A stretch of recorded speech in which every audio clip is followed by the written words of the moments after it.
Life. All right.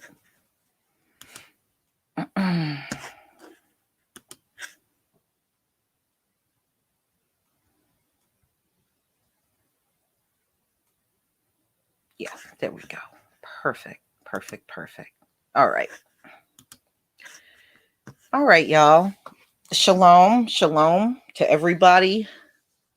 Hope you all are doing well. We're going to get into Brother L. This is only a half hour, but it's really good. I listened to it already. Very powerful, just like most of his stuff is. You know, I look forward to the day I can have him back over here for another interview. You know, everything was so positive and good. And I like the positive energy he gives off. And he's definitely a gifted speaker. So, you know, and plus he told me he wants to come back and come on to the channel again and you know, and just talk to us. So I think that's a beautiful thing. And I hope to do the same thing as well with Big Judah in the future, because it looks like we have a lot to talk about as far as things are going on that matches, you know, biblical prophecy. It is unbelievable how many things are going on now.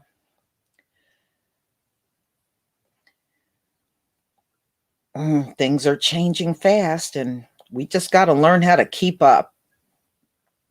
For real. So, y'all, this is my final live stream for today, and we'll get started in a few minutes. We'll just allow a few more people to come in as usual.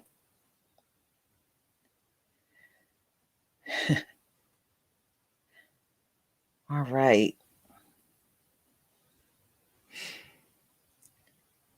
Okay. Like we're doing pretty good here. All right.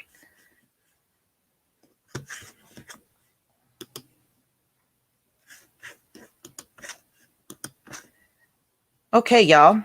Give me a 1 if you can see my screen. Give me a 1 if you can see the screen.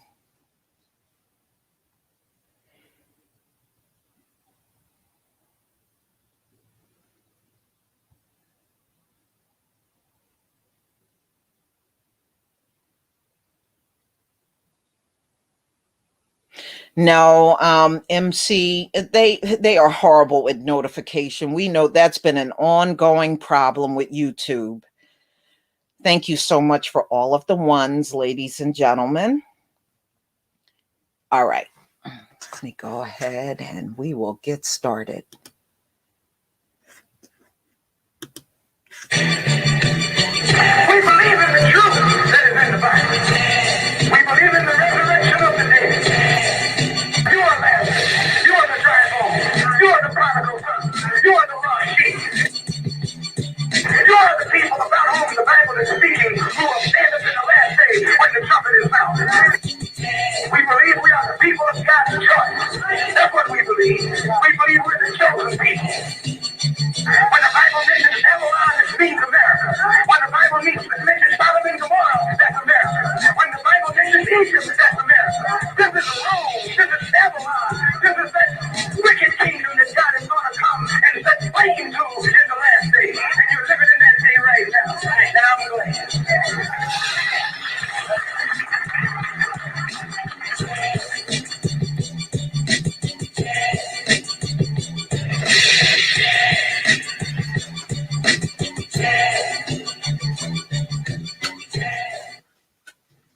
Blessings, family. This is your brother L. We are now on episode number 33 of the Unload and Reload series, where we go through scriptures, chapters, verses, stories, and current events so that we may gain a more motivational mindset, so that we may obtain victory, success, and destiny in this life and in the life to come. The topic for today is intimidation is for the weak. Intimidation is for the weak. The enemy uses many intimidation tactics. Really, what intimidation is fear. What's very important about these times that we live in is that the Messiah said that in these times that men's hearts would fail them for fear. So we know that one of the enemy's maneuvers is to make people fail through fear. But we are a people as the remnant, as the elite and the elect. We are that people that is called unto victory, success, and destiny. We are not called unto our hearts failing for fear and intimidation. There's a parable in a book called The Shepherd of Hermas, where the man was on his way to receive his crown, and the Most High had told him to walk this path. And all of a sudden, a creature appeared on this path. And the creature was like a dragon. It was made of fire. It was thundering and making all types of noise. In the distance, smoke was coming up out of his mouth. It seemed like an intimidating creature. But the further he walked and the more confidence he had, by the time he got up to this creature that looked like a dragon from a distance, by the time he got up to it, it was small and harmless. And he was able to just crush it with his foot. But from a distance, it looked like a mighty dragon. But the more confident that he got, the more that creature shrunk. So the intimidation tactics of the enemy didn't work. There's another story in the book of Jasher. Whenever Abraham and Isaac was going to Mount Moriah, they were going through a wooded area to get to the mountain that they always went through. And what the enemy did was he made an illusion of a flood appear. And the same way that Abraham always took was now appeared to be flooded over with water, like a tsunami type of water and waves. Remember, the Messiah also said in these days that the sea and the waves shall be roaring, and that shall make people afraid. But in this story, Abraham recognized a tree because he always walked that way. And when he saw that tree, he recognized this is an illusion of Satan. This is intimidation tactics of Satan. And immediately he rebuked the waves of the sea and the flood parted and went away. Because Abraham recognized the intimidation tactics of Satan. That is one tool in his arsenal, is to try to intimidate. But we as the elite and the elect, we must know that intimidation is for the weak. For it says in the book of 2 Timothy chapter 1, verse 7, for the Most High have not given us the spirit of fear, but of power and of love and of a sound mind. We need to discern the intimidation tactics of the enemy. And that applies for discerning the events of the end times, because there's so many brothers and sisters that are weak or new in the faith, and they get intimidated by all these videos they click on. They get intimidated of all these folks that seem like they know what they're talking about, but still giving false information. They get intimidated by all the information that's out there. And they start doubting their own ability to discern and decipher true from false. That's how they get tossed to and fro by so many different doctrines. They get deceived by folks who halfway know what they're talking about. They get intimidated because they feel like they don't know enough. And in some cases, that leads to them beginning to have fear instead of having faith. Instead of them being bold, like it tells us to do in the book of Joshua, to be bold and of a good courage, they get discouraged and they get intimidated with the information. So I want to go through some points today so that we'll be able to crush that intimidation factor, not just for the end times, but also in daily situations. There's times some of us may get intimidated by meeting new people, maybe going into a business meeting. We get intimidated by somebody that may be more successful than us, more knowledgeable than us. We get intimidated by folks that may look a certain type of a way that we feel like we want to look. And then the insecurities start coming out, the instability, the insecurities that we fight within ourselves, how we get intimidated in even daily situations. Some folks get intimidated by even having conversations with people. They get intimidated by having to be the one everybody is dependent on. Some people run from that accountability. They don't want to be the one everybody is dependent on. They don't want to be the one to take the last shot when it's 2 or 3 seconds left on the clock and the winning of the championship depends on them. Some people are able to step up in those big situations. Some people get intimidated and shy away from those situations. So we need to understand that intimidation is for the weak. Intimidation is not for the elite and the elect. We are the remnant. We are the ones who step up to hit the game-winning shot. We are the ones who shoulder the accountability and the responsibility. We don't run from being the one that everybody's looking to provide and to come through and to win. We step up boldly to that opportunity. These events and situations that intimidate so many other people, it doesn't intimidate us. It motivates us. That's the mentality we need to have. So let's go through some of these points of things that will help us to dominate intimidation, because intimidation is for the weak. The first thing that destroys intimidation is truth. Truth destroys intimidation. As it says in John chapter 8, verse 32, and ye shall know the truth, and the truth shall make you free. Let's start with daily situations. How telling the truth can just totally destroy any intimidation. There was a time where some brothers I know had went to the gun range, and a couple of the brothers was very skilled with weapons and firearms. And there was one other brother that they invited to come to the shooting range with them. Now, this brother that they invited, even though he was not as skilled with firearms as the other two brothers, because he was intimidated by how much skill they had, he began to lie and falsify how skilled he was.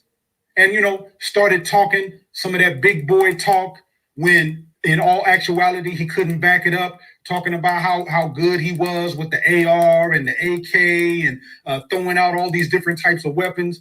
Long story short, by the time he got to the shooting range, he had shot the ceiling and almost blew his own head off at the shooting range.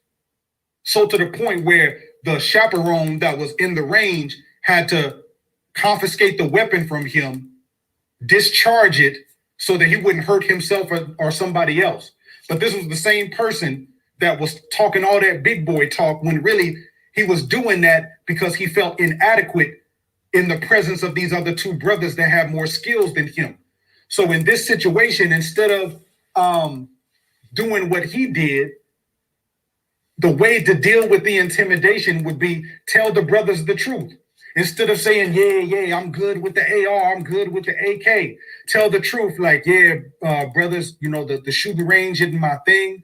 I really don't go like that. I'm not skilled like that. So when I go, I want to be able to learn a lot from you brothers so that I can become as skilled as y'all. So if he would have just told that truth, the intimidation factor would have been done. If he would have just told the brothers the truth, like, look, I'm not very skilled at this. In fact, I'm terrible at this. That's why I want to get with y'all so I can learn. Then the other brothers would have understood, like, okay, they would have went in not having no high expectations of him. But since he dealt with his intimidation by trying to boast falsely, all it did was make the brothers lose respect for him, because it's like you made all these promises and then your skill level ain't even where you said it was. And then they didn't really even want to deal with him no more. So now you probably cut off a friendship because you dealt with intimidation in the wrong way. So the way to deal with intimidation, family, is through truth. Tell the truth. That happens in possible relationships too, whenever people are getting to know each other and they're looking to go into a marriage. The best thing to do, I did this with my wife. Before we signed the contract and went into marriage, tell the other person anything that you would think would be a deal breaker for them. Put all the truth on the table so that nobody's finding out something later on. Like, don't be intimidated to tell people what's going on with you so they don't have no surprises later and feel like you did false advertising. So a way to get rid of intimidation is to tell the truth up front about things, because the truth shall set you free. And in these last times, the way that we don't have fear about what's going on is we must know the truth of how the scripture says everything is going to play out. That way we don't get tossed to and fro and intimidated, because we are rooted in the truth of what the Most High already spoke through his prophecies. So truth is one way to get rid of intimidation. Another way to get rid of intimidation is training and talent. Training and talent. The scripture says in Proverbs chapter 8, verse 16, a man's gift maketh room for him and bringeth him before great men. There was a sister that was in the hair fashion school, and there were many other sisters in there that were great at what they did with doing hair. And the sister went on to say that the way that she did not get intimidated by the other ones is she became great at her skill set. She became good by training, by practicing, and she knew that that was her talent, was doing hair. So she went in there with the training and the talent. So when the time came for her final examination, she got 100% all over the place. Whereas someone else who did not put in the work she put in or had the talent that she had would have failed and would have been intimidated by all these other sisters in there that were also good at doing hair.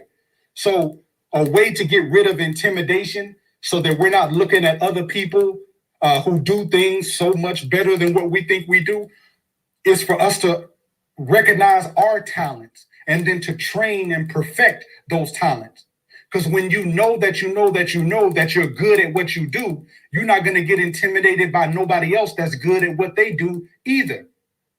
Even with something as far as ministry, if you know that you are a capable teacher, preacher, leader, and shepherd, you're not going to get intimidated by anybody else in their ministries because you have yours and you know that you have sharpened your sword and you have sharpened your skill set.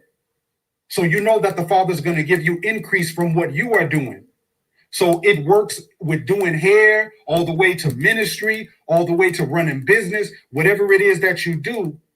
Your talent and your training prepares you so that you don't get intimidated when it's time to perform. Because you know you're just as good, if not better, than all the other people that is in that same genre because you've trained and you know your talent. Now, a lot of people get intimidated because they try to get into lanes and get into things that's really not their talent. You got folks, especially in the Hebrew community, they see how well some people teach and preach and how they do their ministry. So then immediately they want to become a teacher when that may not even be their talent and their skill set. They just want to do it because they get, all Google-eyed about the oohs and the ahs. They want to be able to wow people with information and knowledge like they see some of the other teachers do. But it's not their talent, though. The Father may call them to be a farmer. The Father may have called them to carpentry or something else. No thing is better than another. So each man or woman has to recognize their talent and their skill set and build on that. We can get rid of intimidation if we don't try to go and do stuff out of competition. Like Paul said, don't compare yourselves among yourselves, because all that leads to is people getting intimidated, people not being in their role. They want to do something else to compete with somebody else because they're intimidated by that person. Intimidation is for the weak. Learn your talent and train until you perfect that skill set. Period. Another thing that gets rid of intimidation is proper timing. Proper timing. Sometimes we put ourselves in situations where we get intimidated because we do it in the wrong timing. There's some people who try to jump into marriage and jump into a relationship knowing that they don't have their character and their mind together, knowing that they don't have their finances together. So whenever they try to get into that relationship in the wrong timing, they get intimidated by the other person thinking, man, this person might see that I don't have it together. They may see that I don't have money. They may see I don't have my own place. They may see I don't have a job right now. Well, the way to get rid of that intimidation is to have better timing. If you know that there's things you're inadequate in and lacking that are essential and necessities for a relationship to be successful, if you know you still got trauma, heartbreak, and brokenness, why are you going to jump in something with somebody who has their stuff together. You don't have your stuff together, but they have their stuff together. So you're going to be intimidated that they have their stuff together and you don't have your stuff together. So the solution is common sense. Get your stuff together before you try to get with somebody that has their stuff together. Have the right timing. The way to get rid of intimidation is correct timing. Do the right thing at the right time, and then you won't be intimidated about it because you know you're coming into this in the right time. You see, timing is very important to get rid of intimidation. If we're doing things in the wrong timing, because the scripture says there's a time and a place for everything.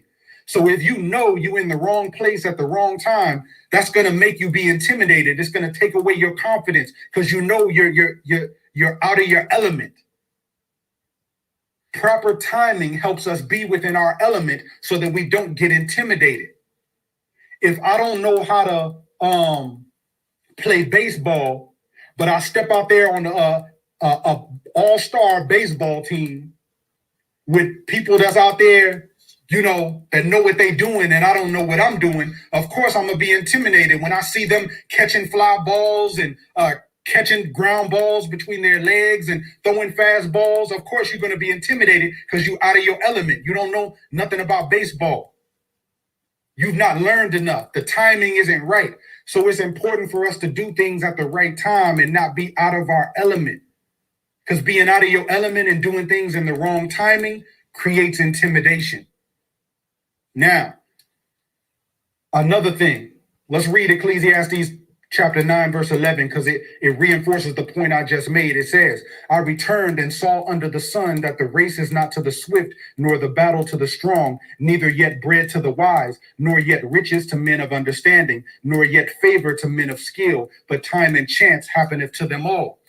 So timing, it also works in business. If you have a product that is not perfected, let's say you have an invention, you have a product, but it's not perfected. There's still kinks that you're working out with that product.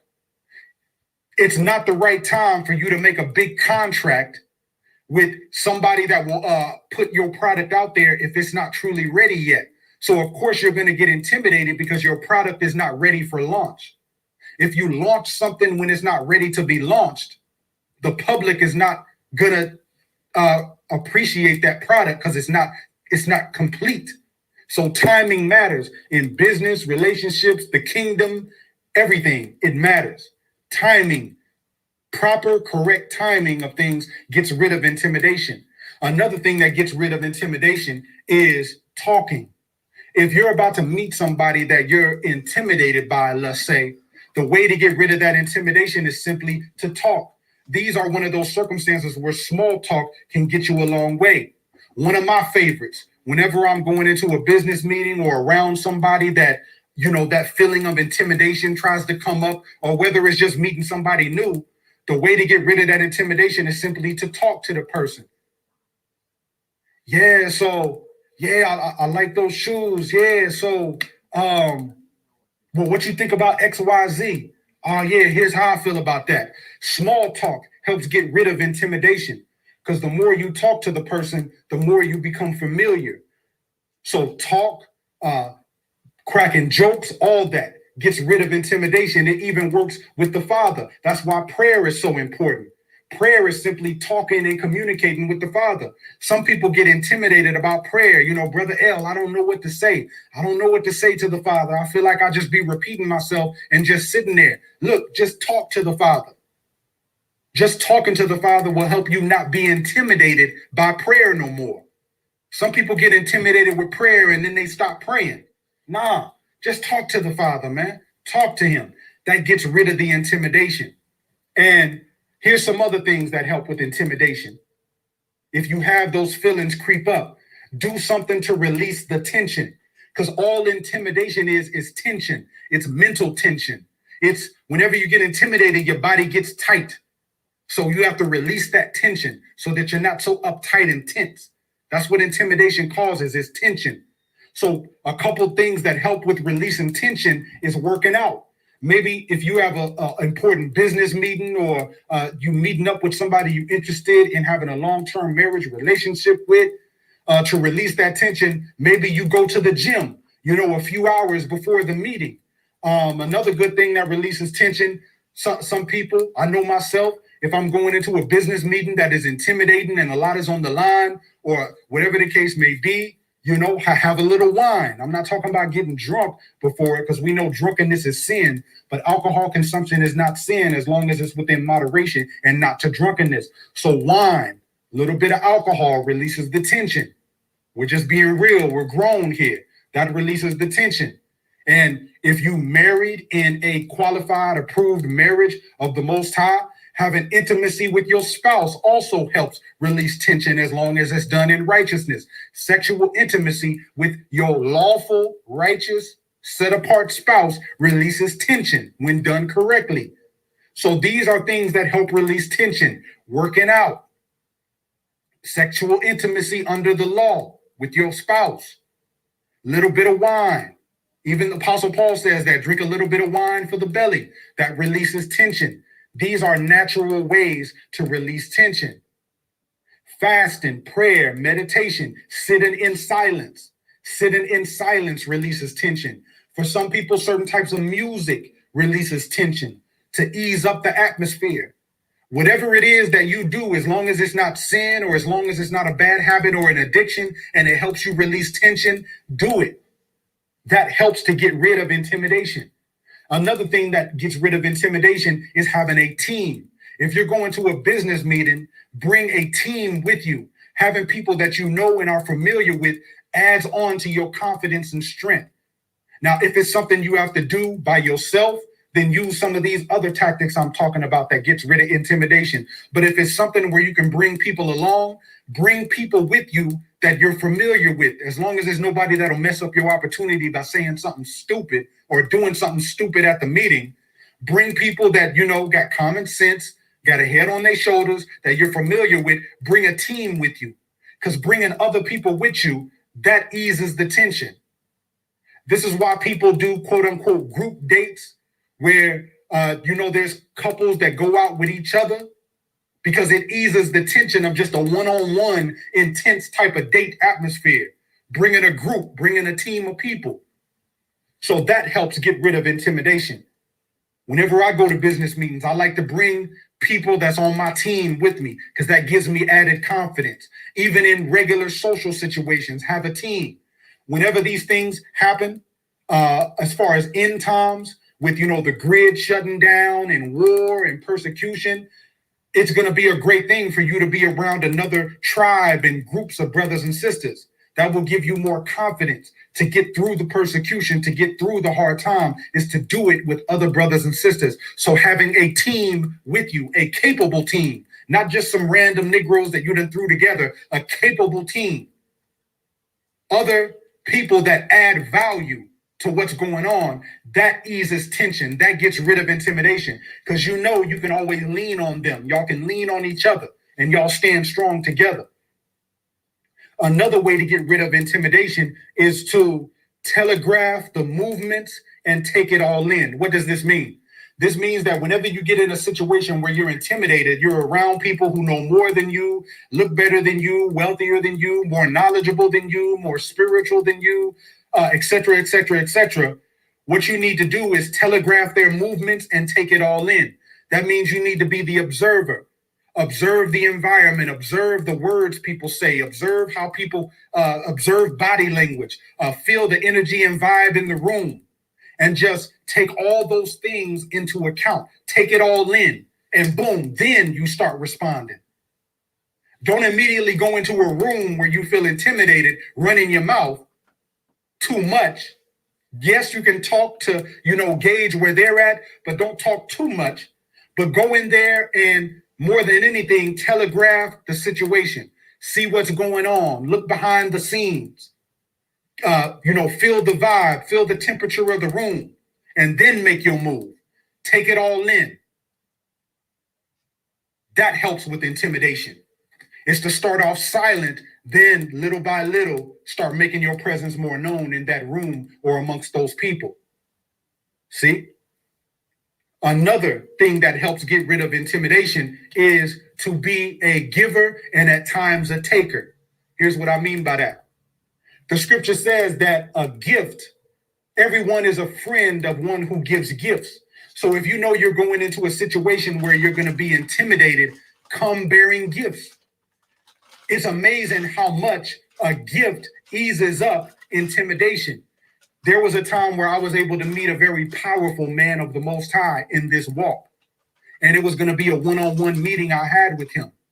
And I was intimidated because of his stature, because of his respectability in the truth community. So whenever I knew I was going to meet him, I came with gifts. And the first thing I did was give him the gift, and that eased the intimidation. Because he was like, Tawada, thank you, brother. I appreciate that. Come on in. So being a giver and giving a gift helps ease up intimidation. That's one of the best ways to get rid of intimidation and release the tension, is to give a gift to the person. It doesn't have to be nothing major, just something thoughtful. Now, if you want to go all out and give a great gift, do that too. It's amazing how much giving a gift switches the energy and switches the vibe in the room. It sets a different tone. Because one of the main things to get rid of intimidation is to set the tone that you want to set. You want to control the rhythm. You want to control the room. So you have to set the tone by doing certain things and being a taker. Another thing that gets rid of intimidation is aggression. To take that risk. Taking a risk gets rid of intimidation. There may be people who, whenever they're talking to somebody they're interested in, they all on pins and needles trying to say the right thing. No, sometimes it's important to say what you believe is the wrong thing. Say something unorthodox. Say something aggressive. Aggression helps get rid of intimidation. This is why I love Judah. Because in the scripture, it says that Judah was always the first. Whenever our people went to war, Judah was always the first one to run out to the battlefield swinging. Judah had that initiative. Initiative crushes intimidation. Initiative is an aggressive type of mentality. You are a taker. You coming in this room to take all, lose nothing. So that type of aggression and that type of mentality, that gets rid of intimidation as well. Like, boom, I'm just going to go in here and risk it all. If it works, it works. If it don't, it don't. That's the mentality you got to have. You got to not be so attached to that person or that opportunity where you get in a cage where you feel like it's things you can't say and can't do. That's why you always have to have options. Even the scripture says we must go boldly before the throne of the Most High. Not saying that we disrespect him or dishonor him, but we go with full faith and confidence. That's what it means to be a taker, to be aggressive. I'm going to just go in here and make my presence known. If it works, it works. If it don't, it don't. Like Queen Esther said when she went in there to the king. She said, look, if I perish, I perish. That's a righteous, set apart way of saying I don't give a F. If I perish, I perish. Look, if this business opportunity works, it works. If it don't, it don't. But I'm going to go in there holding my nuts. I'm going to go in there with righteous aggression, and I'm going to be a taker and take the risk. That gets rid of intimidation as well. All praise to the Father. I pray that this discussion plants a seed in your soul so that it helps you gain a more motivational mindset so that you may gain victory, success, and destiny in this life and in the life to come. Remember, family, intimidation is for the weak. We are the elite. We are the elect. The Most High has not given us a spirit of intimidation or fear, but a spirit of power, love, and a sound mind. Take a look at the comment box for brothers and sisters that's interested in contacting the ministry, financially supporting the ministry, getting some of the products that we have available to the people. Take a look at the comment box under this audio stream. Until next time, shalom. And also, happy Feast of Trumpets to you, brothers and sisters. It's a high holy day that we're into and going into. Is high holy Sabbath season. So much greetings to everybody out there that's celebrating Feast of Trumpets. Let's think of and meditate on the Most High and execute all his will in these times. Shalom. We believe in the truth that is in the Bible. We believe in the resurrection of the dead. You are Lazarus. You are the dry bone. You are the prodigal son. You are the lost sheep. You are the people about whom the Bible is speaking, who will stand up in the last day when the trumpet is sounded. We believe we are the people of God's choice. That's what we believe. We believe we're the chosen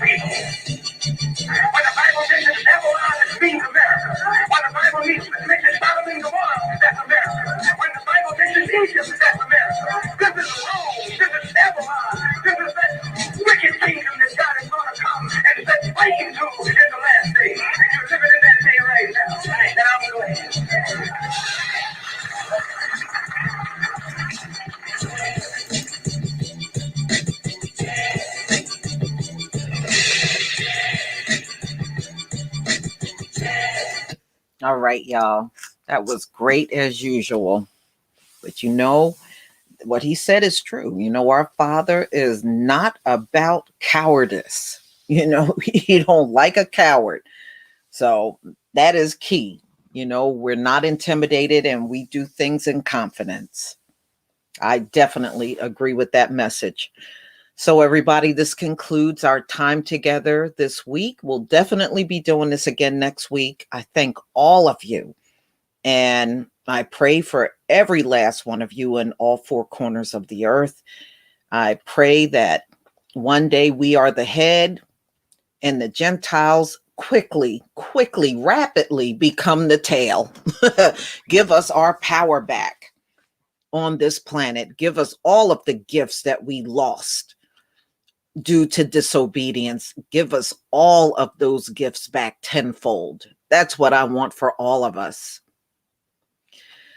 So, ladies and gentlemen, please take care of yourselves. Keep those immunity systems up. And until next week, shalom, family.